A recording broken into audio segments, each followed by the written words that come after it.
During the 1941 turn, the Allies cut the supply to Dilley. That's just a tactic you use because if you don't, the Japanese can SR to a fully supplied port and use land-based air to start bombing Darwin. So you cut that supply. That's why there's an isolation marker. The supply was not cut to that bridgehead, but it was cut to Canton. So it's isolated. But remember, you don't destroy Japanese ground forces when they're isolated. And any units that are in a port. So those Japanese units will remain there. And that's why we don't overstack on the bridgehead. Now the bridgehead did get eliminated. We just wanted to make sure we did that. And then another thing is I wanted to SR my Japanese land-based air. And now to SR, you're not allowed to SR by adjacent to enemy units. Well, there's one here and there's one there. So to SR through this would seem against the rules. However, like I didn't SR this naval unit out of Hanoi because it's adjacent to this ground unit and it's adjacent on the coastal hex, which is definitely not allowed. You see that in the rules. But this one, I went ahead and did it, and let me show you why. Okay, so under the strategic redeployment, if we read 20.22, it's clearly states that ground, air, naval airbase may not pass by adjacent enemy units. Now, a unit is not adjacent to an enemy unit if the enemy's in the future or not yet at war. It's being SR'd by sea may pass through hexes containing enemy units, except at the Strait of Malacca. That means right here. You can't SR through this. But you can pass through the sea. If you're going by sea, you can pass through adjacent units. 20.31. Air units may SR over water only by the use of sea escort or by tracing a path of no more than 6 hexes. Right here is what I'm looking for. Air units may SR over partial land sea hexes unless the land portion of the hex is enemy controlled. So that's the rule I'm being used. I can SR over units that are on the sea unless it's a partial land sea hex that has a unit on it. So I wouldn't be able to go over this, but I'm allowed to travel adjacent as long as I'm on all water hex sides. That's what I get out of this. If you guys think I'm wrong, you let me know. Anyways, so I moved from 6. So 1, 2, 3, 4, 5. There's one. And then I go here, here, here, and SR down to there. So that's how those get off. And one last correction. This was the other one. When I SR'd last turn, I rebuilt the Thai guy. He can be built right here. It's not in a zone of control. But I SR'd the Japanese down, and I put it right there. But he can only go to there. He can't SR next to the Indian unit. So, just that. And then other than that, that's the only corrections information I'm giving you. So we are starting the 1942 spring turn. So you know the 1941 Japanese turn, you know the strike on Pearl Harbor, but do you know what you're going to do in 1942? Well, I have 3 strategies I use for the Japanese. One, of course, is proven. Everybody does it. It's setting up the defensive perimeter and waiting for the Allies to come to you. You can watch my Global War video series and you'll see that I do that.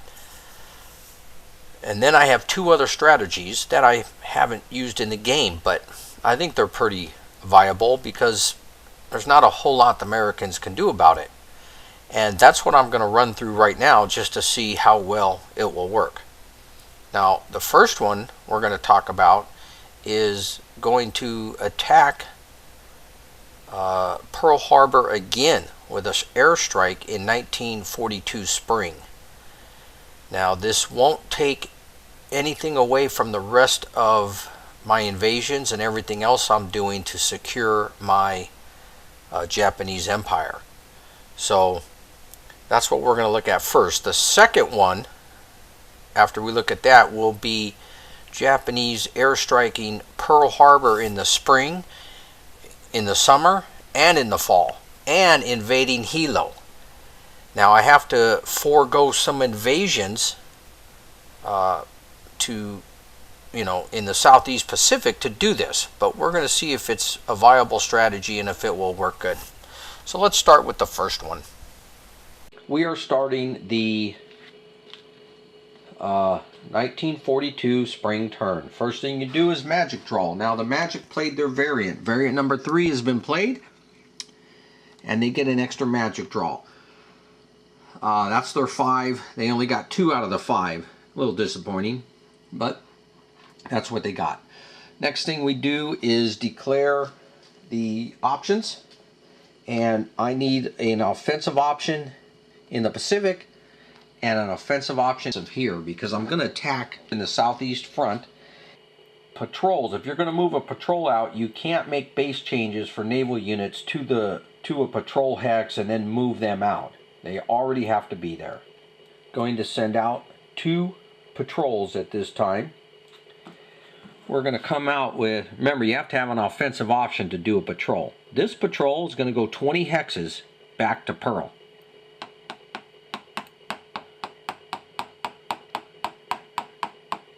20. We're good right there. This patrol is going to go 20 hexes right to here. I'm going to be in support. I have to support this invasion, and I have to support this invasion. Putting a patrol here is going to help protect this invasion from the Americans. Plus, I'm going to airstrike, and putting a patrol here is going to help protect this invasion from the Australian ships or any American ships they may move down this way. Now, let's follow the patrol sequence, and you go to the patrol. I'm going to get in a little more detail here for you guys on this one. I know the winter turn didn't give you a lot of detail, I was just showing you, but this one I'm going to try to explain it all thoroughly. So the patrol moves there. Now the Allies can choose to intercept this patrol anywhere along its path or when it gets to its hex. The question is, should the Americans do that? Now all these rules that I'm going to talk about, sequences, airstrikes, interceptions, we'll find in the sections of 26.543, 27.587, 27.584, 27.5772, 26.4528, 26.453, up to 26.4534. So with all these rules, you read them all, you'll find out the proper sequence. And then another distinction I want to let you know, when we state land-based air, we could be referring to Army aircraft or naval aircraft. It could be either one, it's just they're based on a land and not on a carrier. When we say carrier air, that's always naval air. You can't have Army air factors there. But when I say land-based air, it could be Army air or naval air. So, the patrol comes out. Do we want to intercept that? That's the Americans' dilemma. I'm going to probably go 2 different ways on this. I'm going to give you an example of both. I'm going to say the Americans are going to be better protected in the port right now, and I'm going to say no. You want to come out and airstrike me? Go ahead. I'm not intercepting that Japanese force. So the Japanese reaches its patrol destination. If it's not intercepted, it can say it is going to conduct an airstrike. So the airstrike is now being conducted. Now remember, we destroyed the American land-based air. And we decided we are not going to intercept that. We're going to defend in the port. So as the Japanese reached their destination hex, they had to tell the Americans where it was. And so once they get there, the Americans are deciding if they want to intercept this force all the way up to the hex. And they have said no. The Japanese will now allocate its air, and it must decide if it wants to go, what needs to go on cap, what needs to go on the airstrikes. Because after he allocates the air, the Americans can then decide to intercept the Japanese in that hex. Now they won't roll for the interception. They won't do it yet because the Japanese will now see if they surprise the American base, and then the airstrike will take place first if they surprise it. But in our example here, I want to see if the defense of Pearl is strong enough to hold up against a Japanese strike, without the special 1941 surprise rules. So we're going to follow that pattern, and the Americans, after the Japanese allocate their air, the Americans say nope, they do not intend to intercept right now. So the Japanese will go on with their airstrike. So the point I wanted to get to was the Japanese reach their hex, and then they have to allocate their air. And if the Americans decide to intercept, the Japanese have to at least get a 1 on the surprise table to strike the air base first before the Americans come out and fight. So the Japanese have to decide how much they want to put on defense, how much they want to put on attack. Now I'm pretty confident that I'm going to get the surprise I need of 1 and airstrike the base first. So I'm not putting anything on defense, nothing on cap. It's all going on airstrike. The Japanese are coming in for the strike. Now the naval air here is considered to be on the port when they're in port. Anyways, as they come in, the first thing we do is we have to determine the surprise level. And the Japanese will have to minus the surprise level for, remember you're not searching because you already know where the base is, for any eligible aircraft that are on air bases, 1 for each. Now since there's 2, could be in eligible ports, he will have 2 search modifiers for that. So that's a -2. And these planes can still search and be used to fly cap or attack the enemy carriers. So it's 2. Then you have to -1 for radar, so that's -3, and then any magic points they put on it. And as an American, would I waste a magic point? Because -3 is already pretty good on the surprise. And so this is part of the dilemma. This is where you're in control of what's going to happen to you. But what if he rolls a 6? He gets still a surprise level of a 2. Now concerning the magic, okay?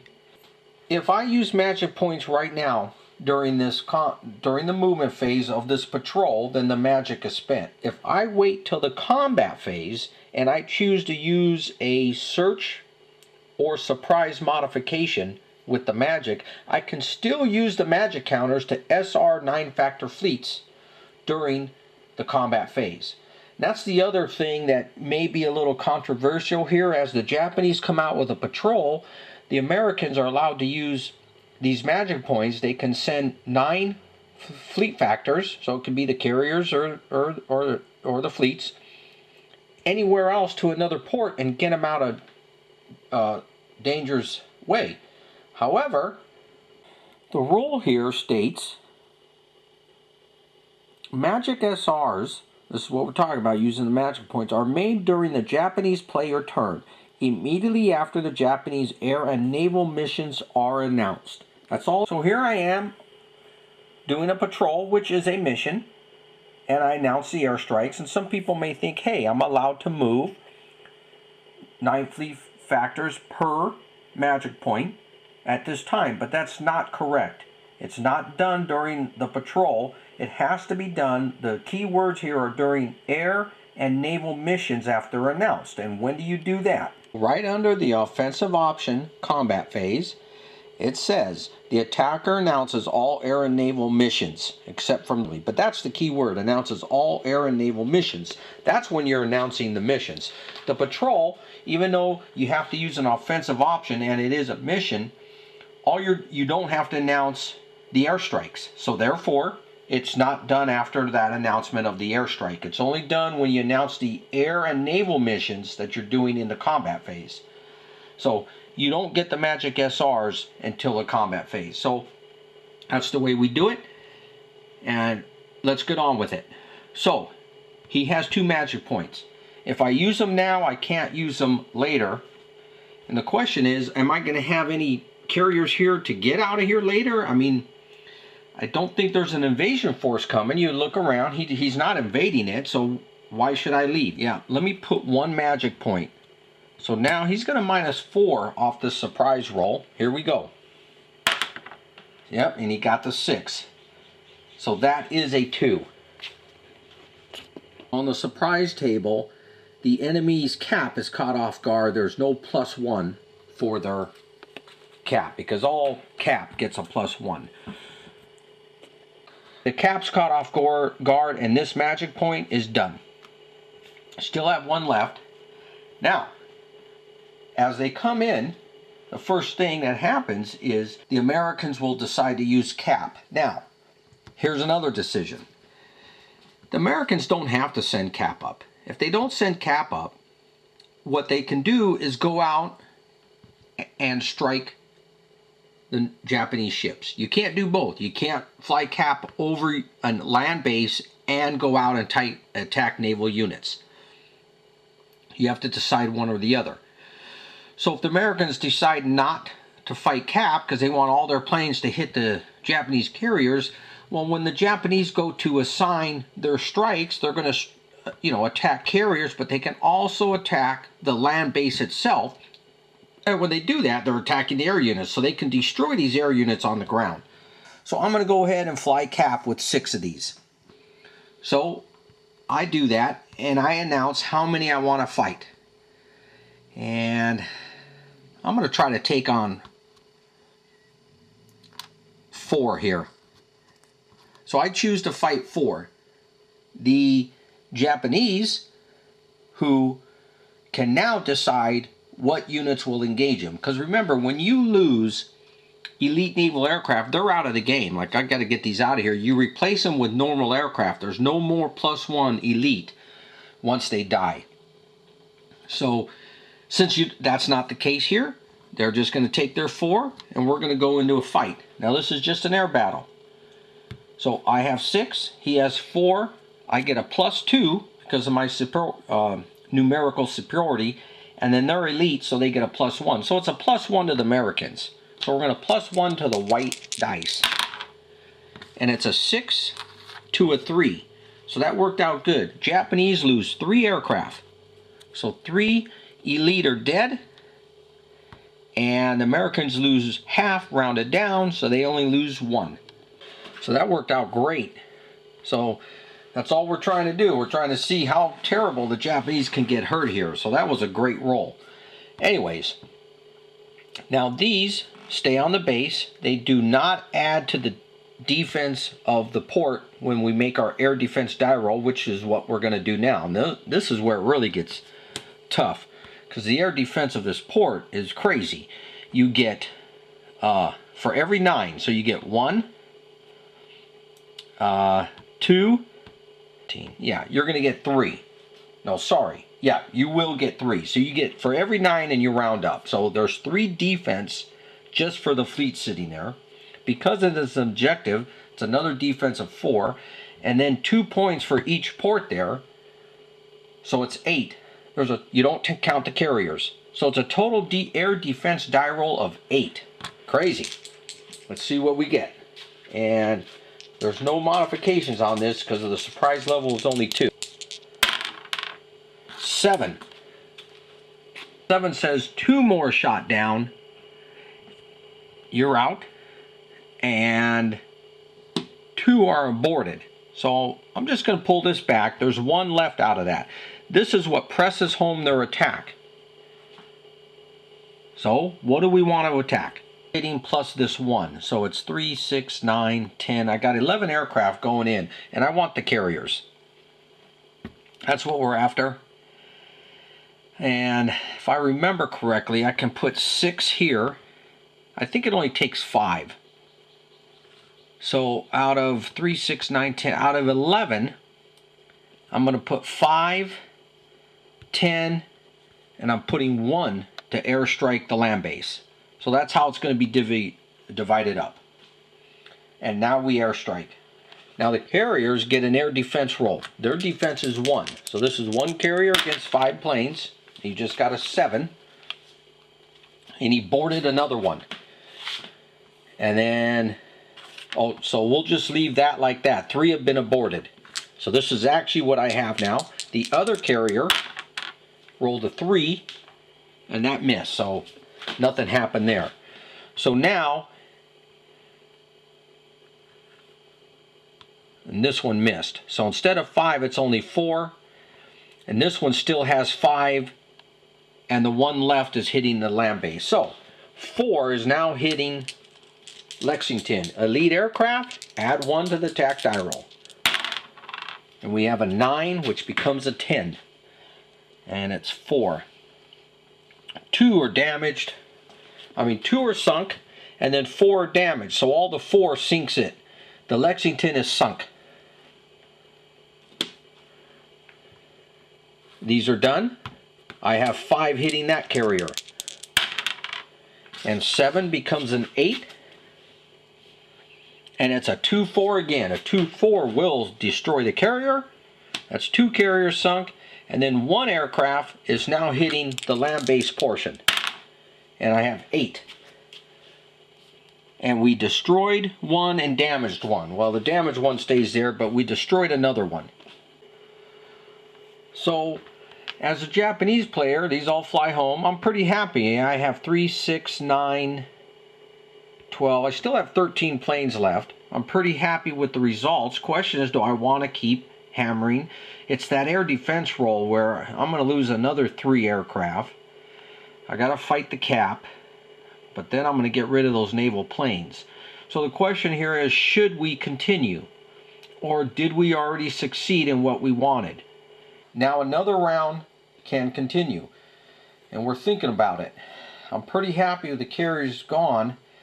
I have to fight through cap, which I may lose another plane, and then through the air defense I can lose up to 3 more. I can lose 4 more planes, and then what will they give me?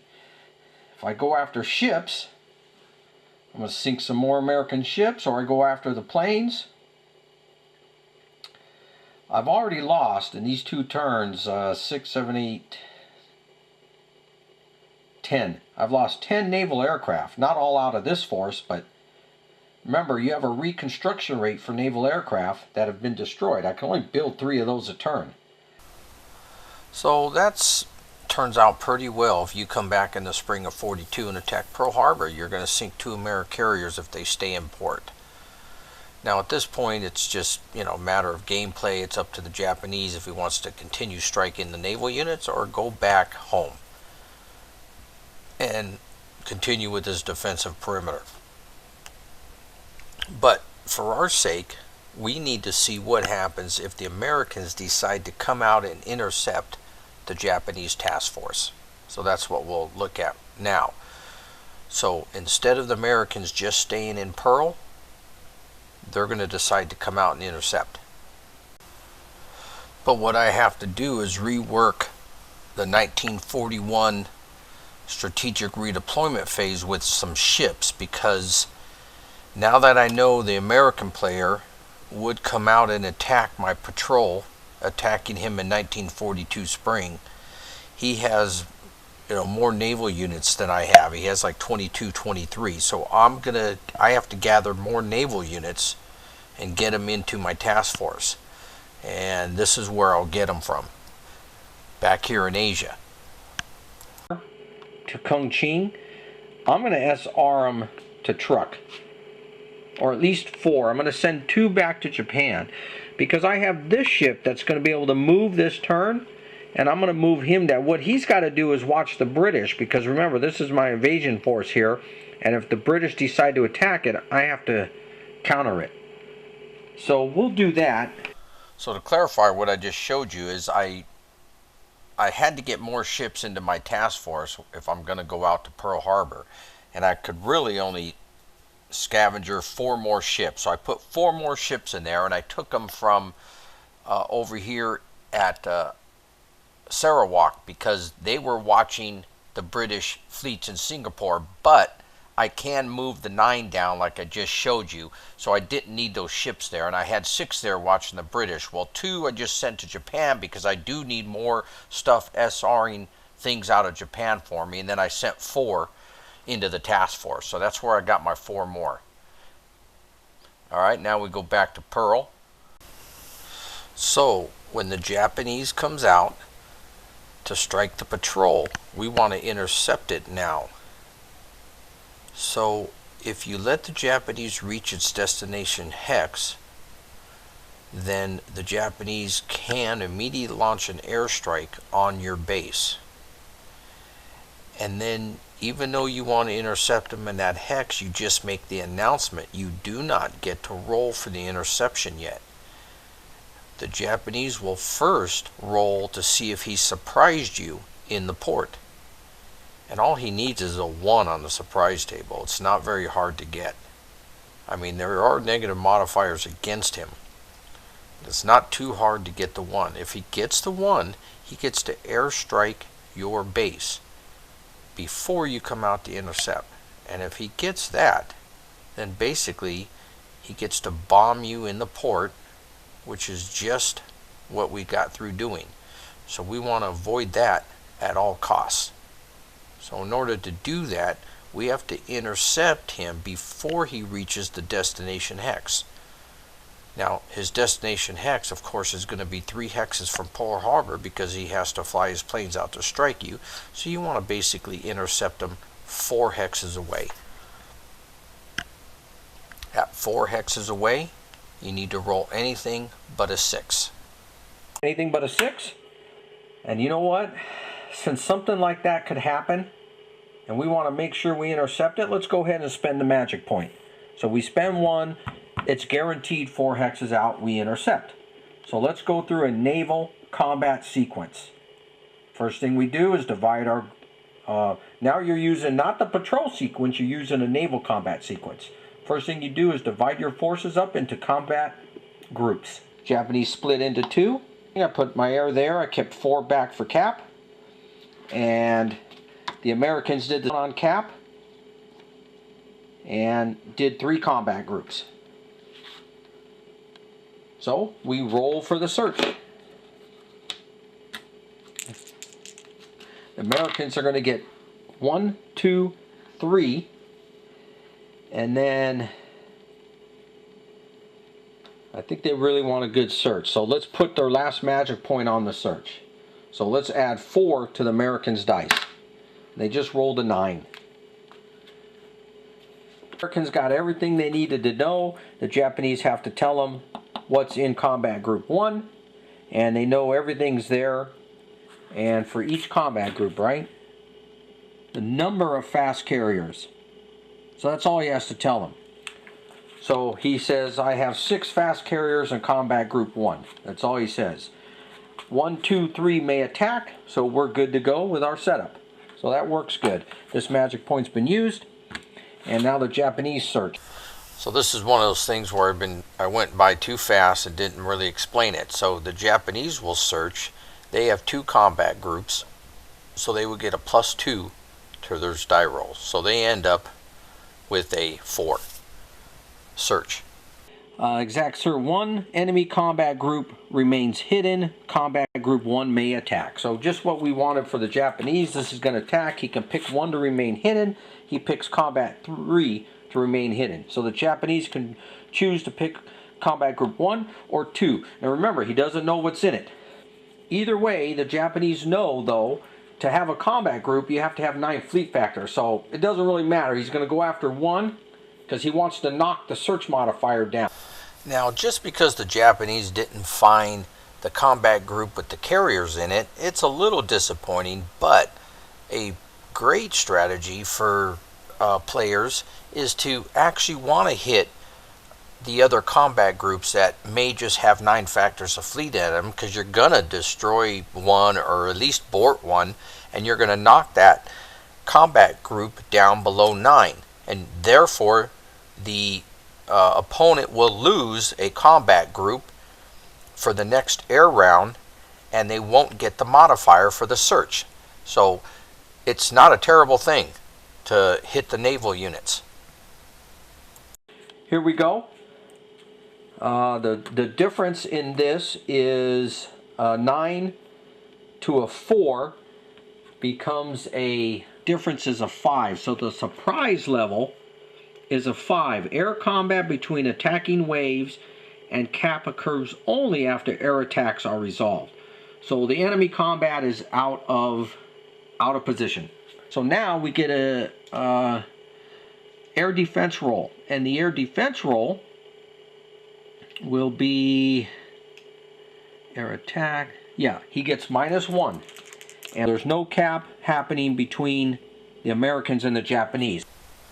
With the enemy cap out of position, we move to the air defense die roll. Now you know the air defense die roll of the combat group is modified by how many surviving cap factors you have left after the air combat between the attacking aircraft and your cap.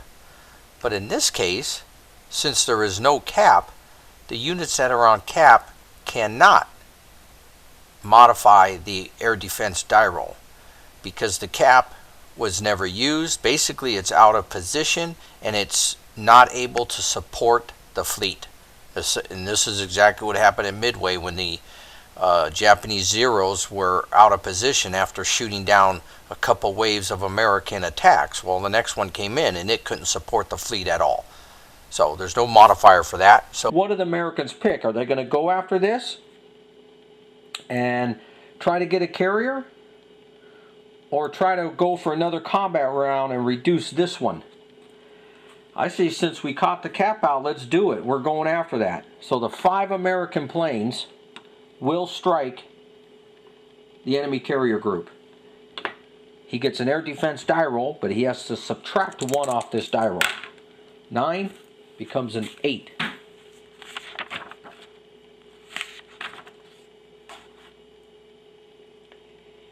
And the air defense die roll is just a 1. So 1 is aborted.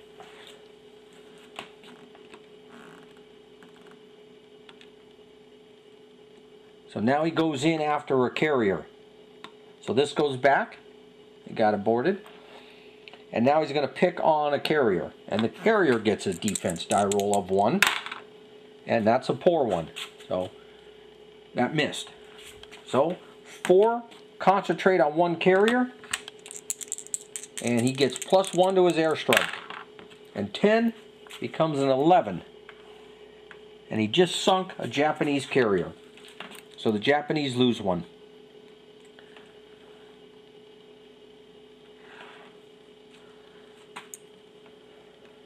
They return.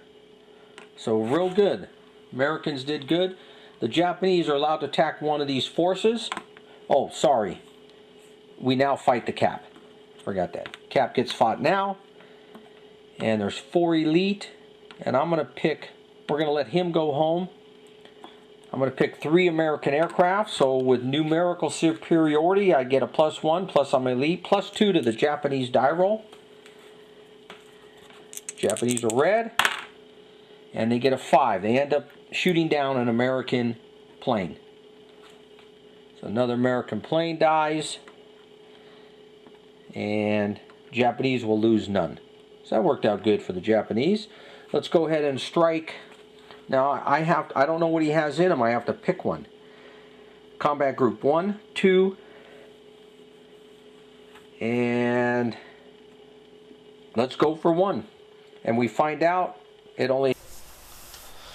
So look at how this naval combat sequence just went. It gives you total control of what you're doing with your combat groups.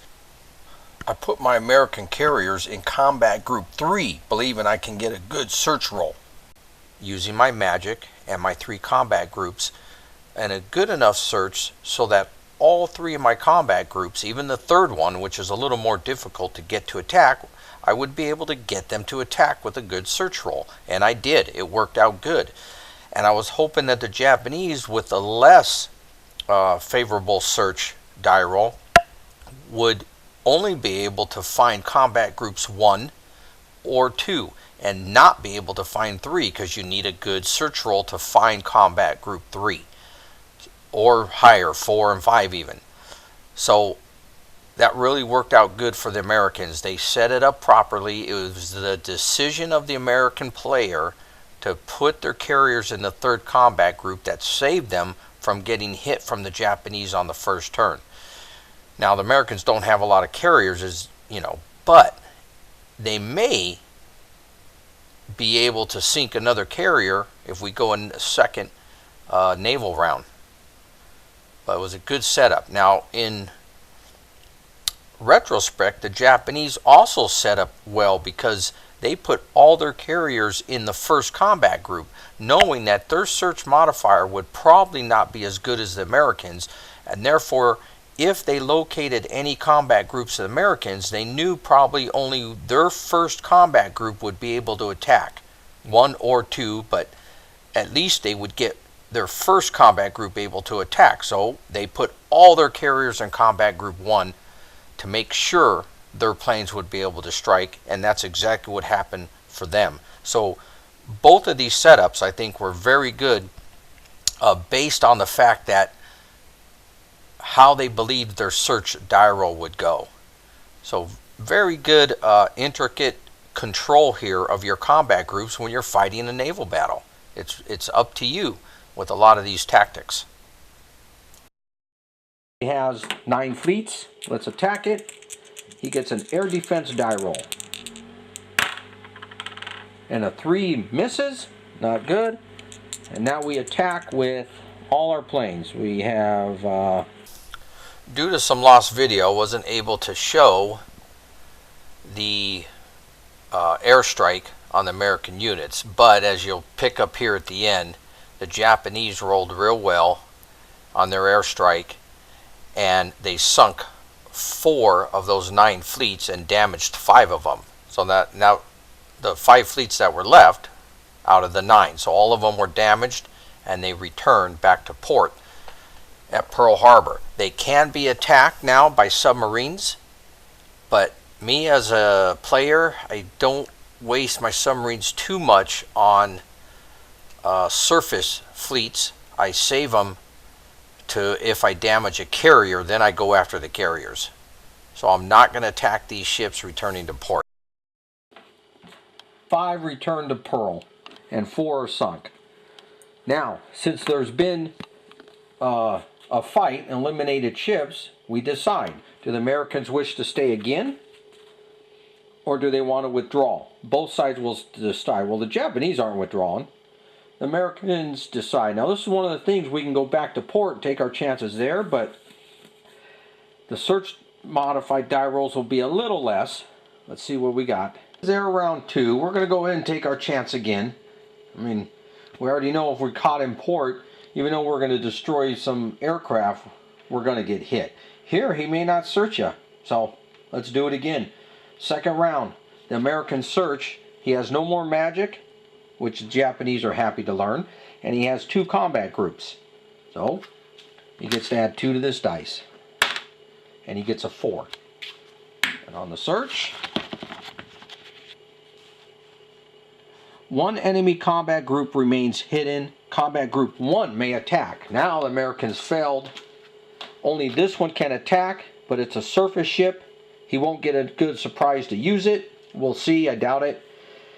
And 1 remains hidden, so the Japanese keep combat group 1 hidden. So he may attack 2 if he wishes. And now the Japanese roll. They have a 2. And 2 and 3, it becomes a 5. So they're a little 1 better.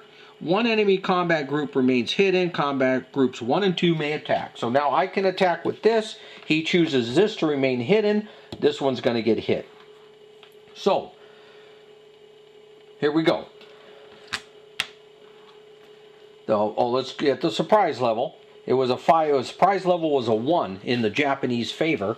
But because there's American radar now against the Japanese, he loses it. So there is no surprise.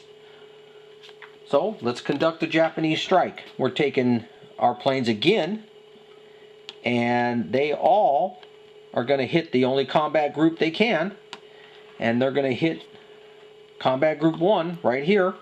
Let's get an air defense die roll of 1 for the Americans. And he has a 6.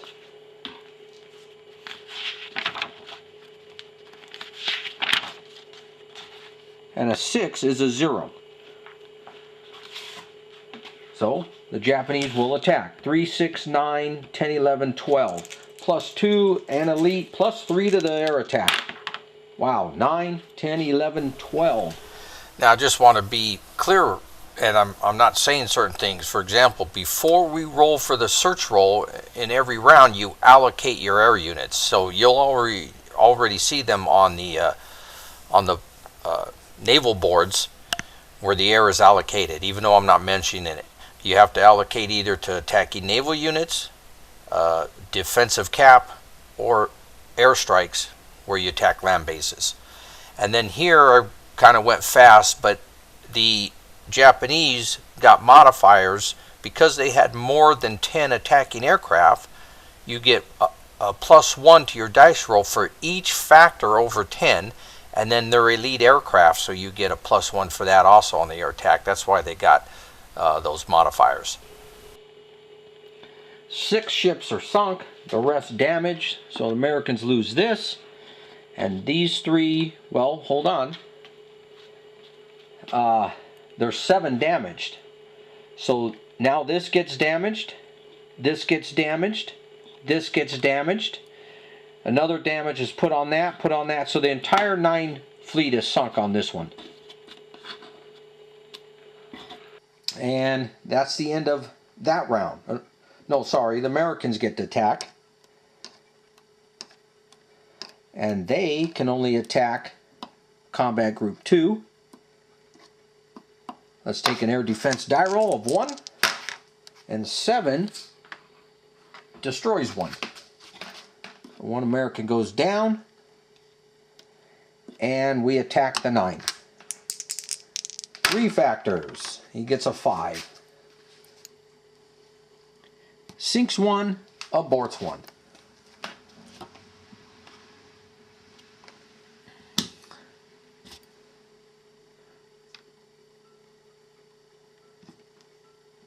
So the 1 returns home, aborted. Now you may be wondering, I haven't said it, you can actually take these subs and attack these damaged ships, but I'm not going to waste my subs on it. I don't do it. I'm waiting for a damaged carrier and then I'll sink it.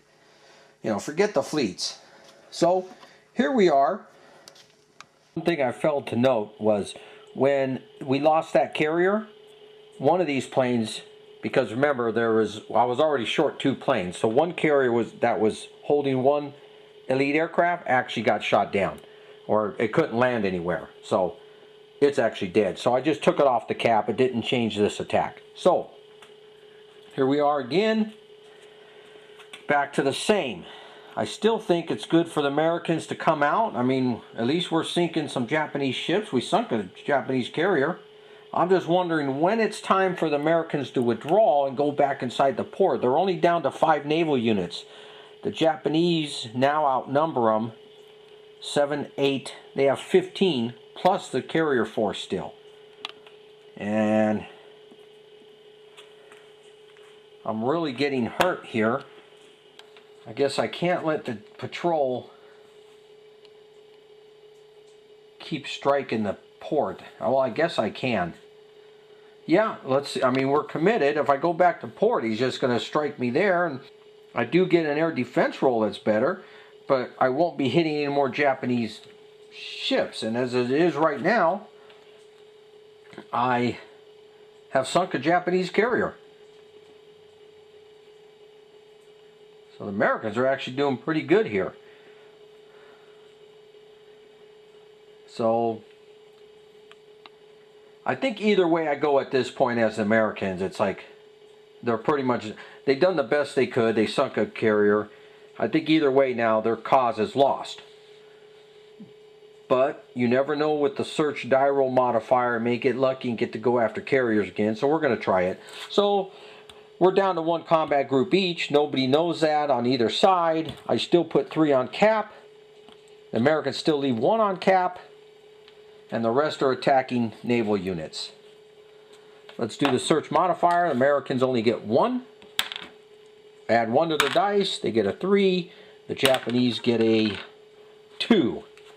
So the Japanese, 2 enemy combat groups remain hidden, so the Japanese see nobody. The Americans have a 3, and same thing, 2 enemies. So nobody sees anybody on this round. And now surface fleet combat is allowed.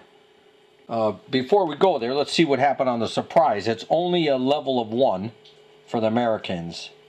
And airstrikes by patrolling task forces are resolved before interception naval die rolls are made. So that don't matter.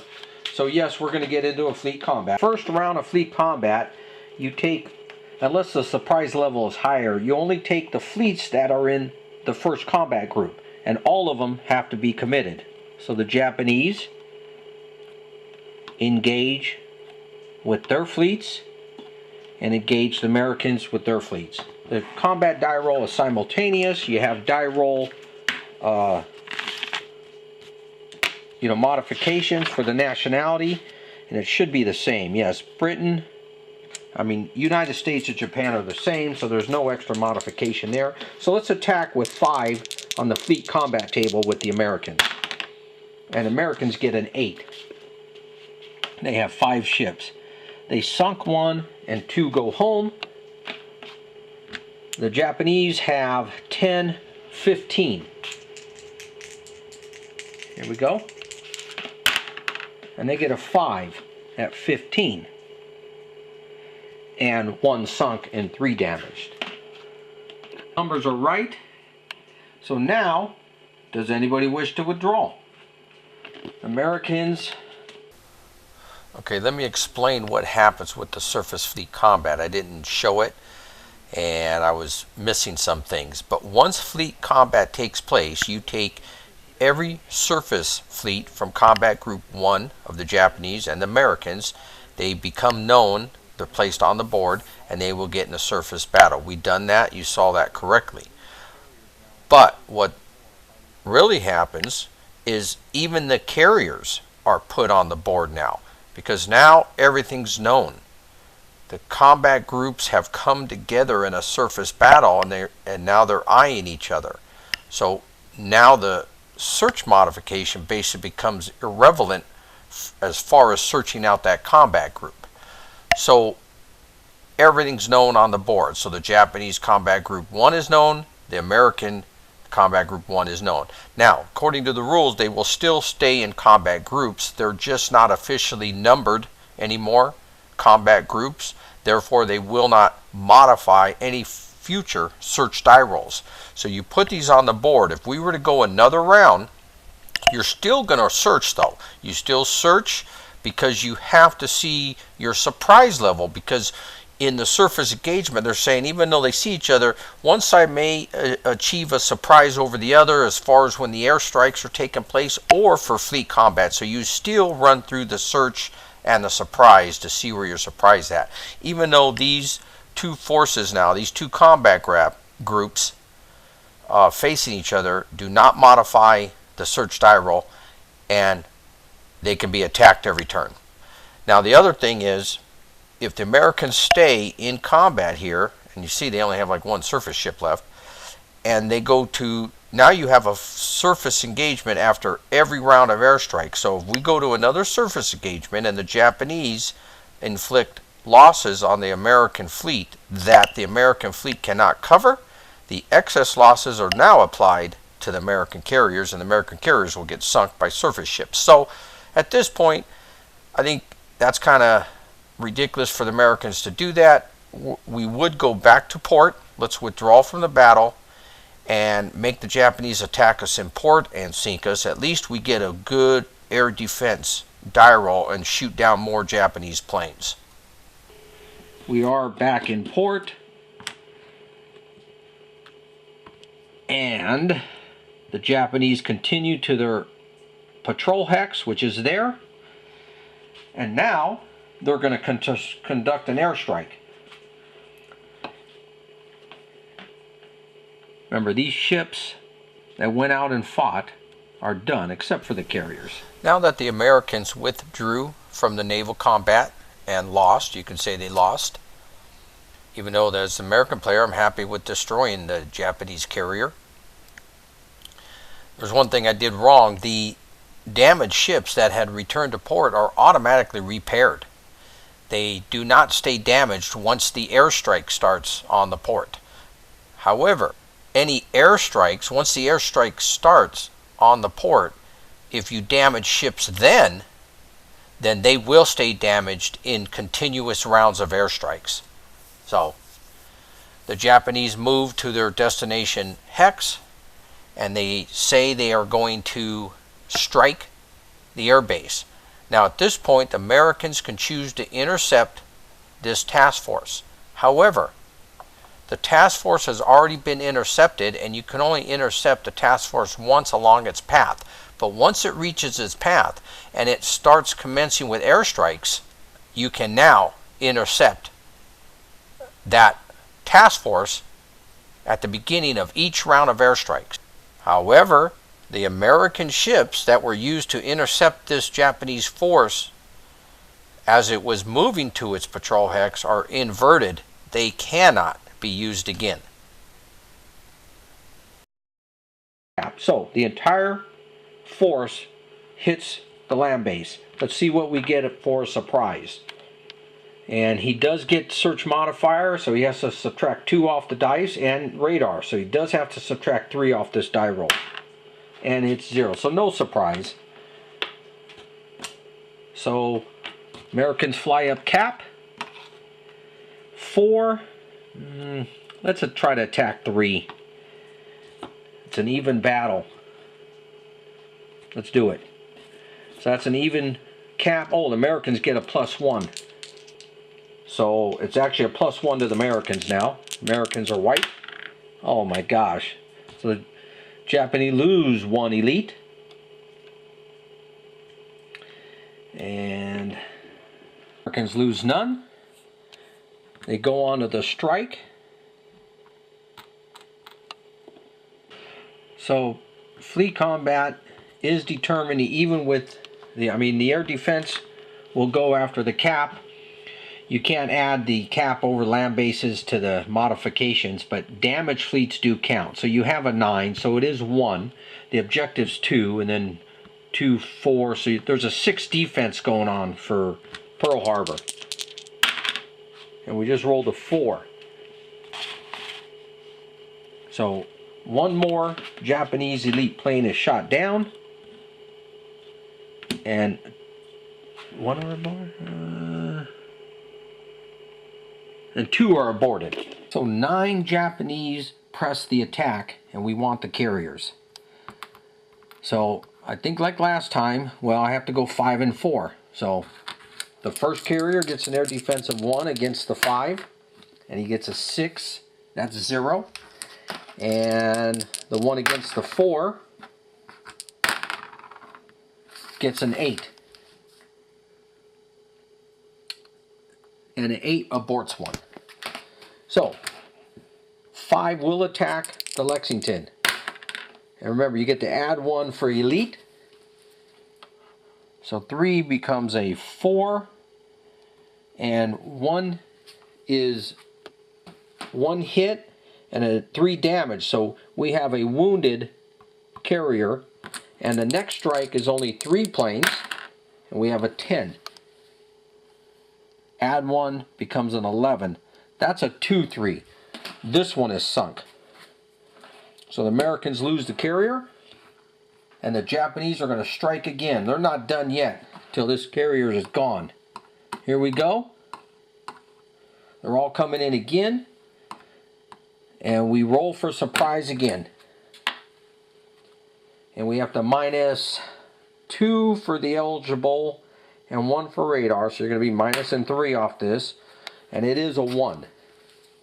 So the surprise level now won't matter for us. So the cap attacks. We have the Japanese, and they're going to go against 3 again, and the Americans cap gets 1. Elite gets 1, but they have a numerical. So add 1 to the American white die. So the Americans now add 1, become a 2. So now the Americans lose 1 and the Japanese none. So that's a good roll for the Japanese. They press home their attack. The air defense of this is still going to be 6. Roll it. And we have an 8 at 6 again.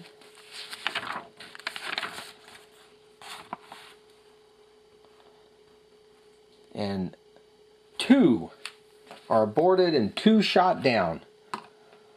So 2 more elite. Okay, so again, there's 7 coming in now, and I know this says 9. I just didn't break it down. 2 had to go back home there, or, to the carrier. They got aborted. I'm going to send 5 against the carrier. That's just my number. 5 is, I'm usually happy with getting a carrier. And then 2 will go against the plane, because I really only have 7 planes. 5 here, 2 here. But the carrier gets an air defense. And he rolled a 7. And we abort one of those 5. So now 4 planes attacked the carrier. And he has a 6 plus 1 for elite Japanese is a 7. And now we have that damaged carrier is now sunk. We just put another damage and 3 wounds on it. So this was the damaged carrier. And it is sunk. Go ahead and take the 2 planes that were going to strike the land base. Here we go. And it's a 10. Plus 1 because of the elite is 11. So 1 is sunk and 3 get damaged. So 1's destroyed. 2 are damaged. Then I have an extra damage goes back on the 1. So 2 naval air factors just got eliminated. And 1 is left. This is what we want. We want to stay on them and see how long we can go. But I am done attacking for airstrikes. I'm going to stay there, though.